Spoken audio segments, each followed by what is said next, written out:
Our for loop. For loop is another way to perform looping or repetition of code in Python. We don't use condition in for loop, but we use looping variable with a set of elements to loop with. Let's just understand this with an example and syntax. For I in string hello colon print I. The output of this code will be HELLO.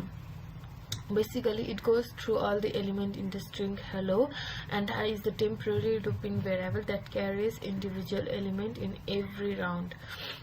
You can also use array list instead of a string as a set of element. Let's see how to write a program to print hello world certain times using for loop.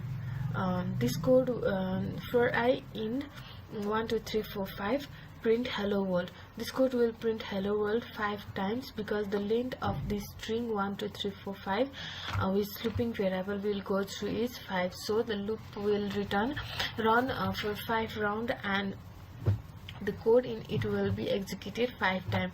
यसमा हाम्रो 1 2 3 4 5 भनेर चाहिँ त्यही भएर चाहिँ 5 चोटी चाहिँ हाम्रो के हुन्छ यो प्रिन्ट गर्छ. यो एक्जाम्पलमा चाहिँ के हुन्छ भन्दाखेरि आई प्रिन्ट गर भनेर चाहिँ हैन, यसमा चाहिँ भन्नु मतलब यो चाहिँ अब आई चाहिँ कति छ त 1 2 3 4 5 यसमा लुप हुन्छ ई एल एल ओ भने चाहिँ यो पनि 5 चोटी घुम्छ आई. त्यही भएर चाहिँ उसले चाहिँ अब फर्स्टमा चाहिँ एच प्रिन्ट गर्यो अनि ई अनि एल एल ओ गरेर 5 वटा लाइनमा चाहिँ 5 वटा प्रिन्ट गर्यो हैन. त्यस्तै गरी यसमा चाहिँ अब आई चाहिँ प्रिन्ट गर भनेर भने चाहिँ हैन, यो आईमा आई चाहिँ कतिचोटि घुमाउने भन्दाखेरि 5 चोटि कतिवटा वर्ड चाहिँ 1 2 3 4 5 5 चोटि चाहिँ घुमाउने. अनि घुमाउने बेला चाहिँ के गर भन्दाखेरि यो प्रिन्ट गर भने चाहिँ हेलो वर्ल्ड प्रिन्ट गर भने चाहिँ त्यही भएर यसमा चाहिँ अब यो प्रिन्ट हुन्छ. Alternatively you can use range function to generate similar output. The string 1 2 3 4 5 can be replace with range 5 in the above code and it will do the exact same thing. अब यहाँ के भन्छ हाम्रो च्यालेन्ज चाहिँ के छ भन्दाखेरि write a program to print hello world 10 times using for loop using range function भन्छ. अब रेन्ज युज गरेर चाहिँ हामीले चाहिँ यो हेलो वर्ल्ड चाहिँ 10 चोटि प्रिन्ट गर भनेर भनेको छ हैन. अब त्यसको लागि अब for I in range फंक्सनमा चाहिँ हामीले कति 10 चोटि भनेर भनेको छ. अब हाम्रो 10 चोटि प्रिन्ट गर भने चाहिँ त्यही भएर चाहिँ हामी यहाँ रेन्जमा 10 गरे. यहाँ चाहिँ अब यसमा रेन्ज भनेको 5 भने मतलब हाम्रो यो 5 चोटि प्रिन्ट गर्ने भनेर चाहिँ त्यो स्ट्रिङमा 1 2 3 4 5 नलिकन डाइरेक्ट 5 चाहिँ 5 चोटि प्रिन्ट हुन्छ. त्यस्तै गरेर चाहिँ हाम्रो चाहिँ अब क्वेशनमा चाहिँ च्यालेन्जमा चाहिँ के भनेर भन्दाखेरि हामीले 10 चोटि प्रिन्ट गर भनेर भनेको छ. त्यही भएर हामीले चाहिँ रेन्जमा 10 गरिदियौँ. अनि त्यसपछि छ प्रिन्ट हेलो वर्ल्ड प्रिन्ट गर भने चाहिँ हैन. त्यसपछि HELLO hello WORLD world hello world भयो. त्यसपछि अब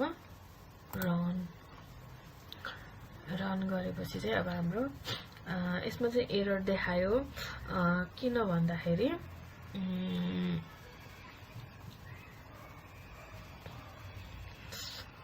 यसमा रेन्ज किन देखायो भन्दाखेरि एउटा चाहिँ हाम्रो यहाँ यो छुट्यो, यसमा यो यहाँ यसो यो राख्यौँ हैन.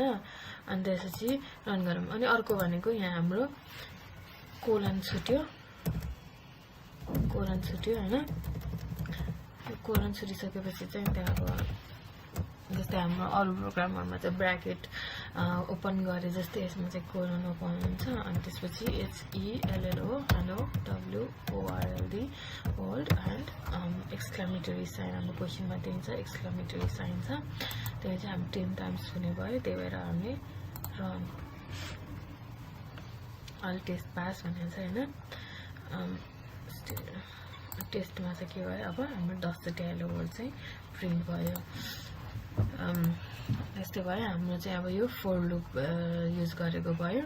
अनि त्यसपछि अब हाम्रो नेक्स्टमा चाहिँ अब हाम्रो छ अर्को brake. In order to manipulate the looping round, we can use the break and or continue. Break is usually used to stop the loop permanently. Break चाहिँ loop लाई चाहिँ permanently stop गर्नको लागि use हुन्छ. And this means that the use of this will terminate the loop. Example, For I in range 5, if I equals to 3, break, else I equals to I else print I भनेर हैन। यसले चाहिँ के भन्दाखेरि यो range चाहिँ हाम्रो अब आई चाहिँ 5 चोटि घुम्ने भयो हैन लुपमा। अनि यसमा चाहिँ अर्को के भनेछ भन्दाखेरि यदि आई को भ्यालु चाहिँ 3 इक्वल्स टु 3 छ भने चाहिँ ब्रेक गर रे, स्टप टर्मिनेट गर रे, यदि छैन भने चाहिँ प्रिन्ट आई गर रे भनेर भन्यो हैन। अब यही यसलाई रन गर्दाखेरि चाहिँ अब हाम्रो कस्तो हुन्छ फर आई इन रेन्ज 5 वटा रेन्ज दिएको छ हामीलाई, 5 वटा रेन्ज दिएको छ हैन हामीलाई। अनि त्यो रेन्ज दिएपछि चाहिँ अब हाम्रो सरी फेरि कोलन छुट्यो, ब्र्याकेट राख्न छुट्यो भने त्यो भयो हैन। अनि इफ अब आई इक्वल्स टु 3 दियो भने चाहिँ ब्रेक गर रे, एल्स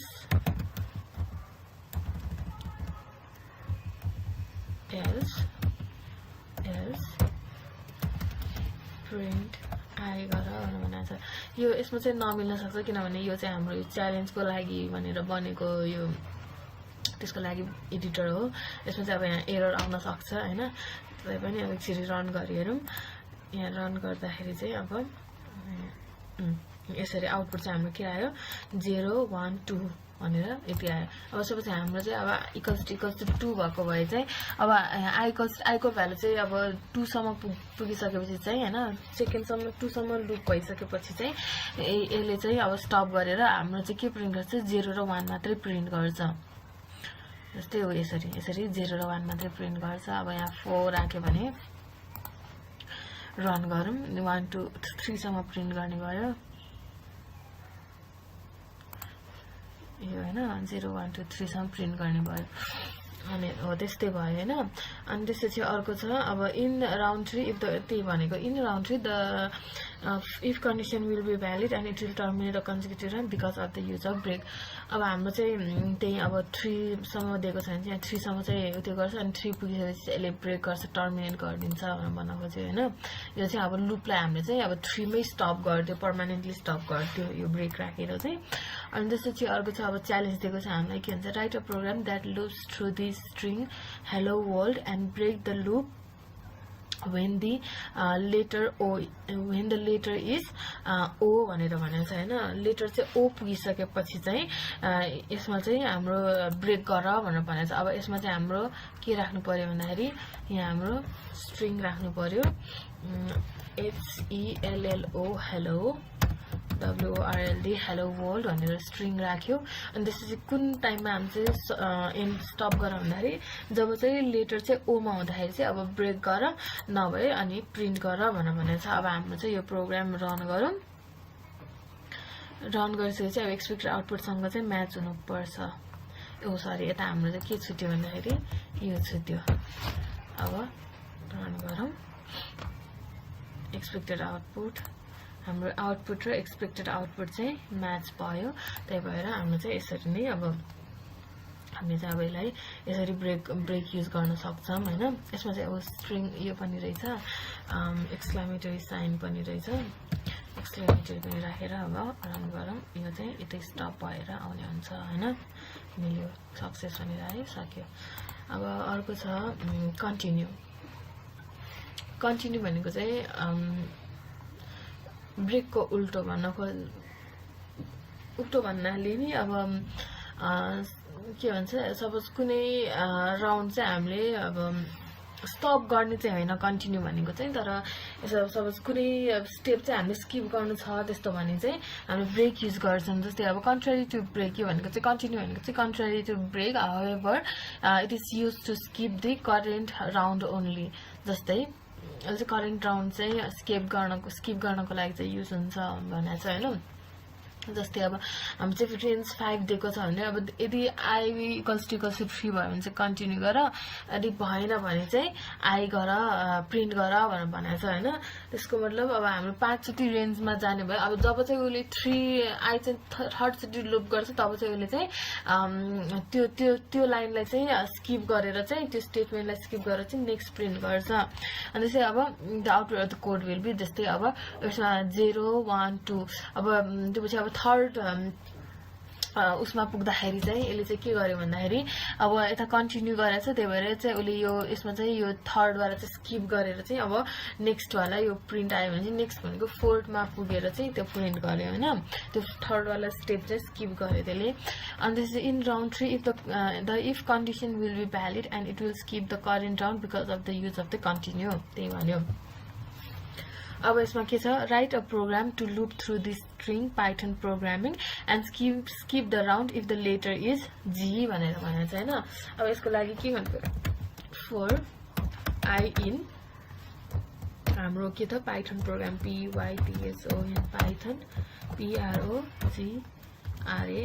PROGRAMMING प्रोग्रामिङ भनेर भन्यौं Python programming PYTHON PROGRAMMING programming भएन अनि त्यसपछि अब हाम्रो चाहिँ इफ आई कस्ट टु हाम्रो चाहिँ के हुँदाखेरि स्किप गर भनेको छ जी हुँदाखेरि स्किप गर भनेको छ जी भयो भने चाहिँ सरी कोलन हैन कन्टिन्यू अब यसले चाहिँ जी वालालाई स्किप गरेर चाहिँ यसले कन्टिन्यू गर्ने भयो एल्स प्रिन्ट आईलाई चाहिँ प्रिन्ट गरेर आई भनेको अब इच वर्डमा चाहिँ त्यो प्रिन्ट गर्दै जाने भयो अब रन गर्यो रन गर्दाखेरि चाहिँ अब के छ भन्दाखेरि PYTHON पाइथन मिल्यो हैन अनि PRO जी लाई हामी स्किप गर्नुपर्छ जी स्किप गर्यो चाहिँ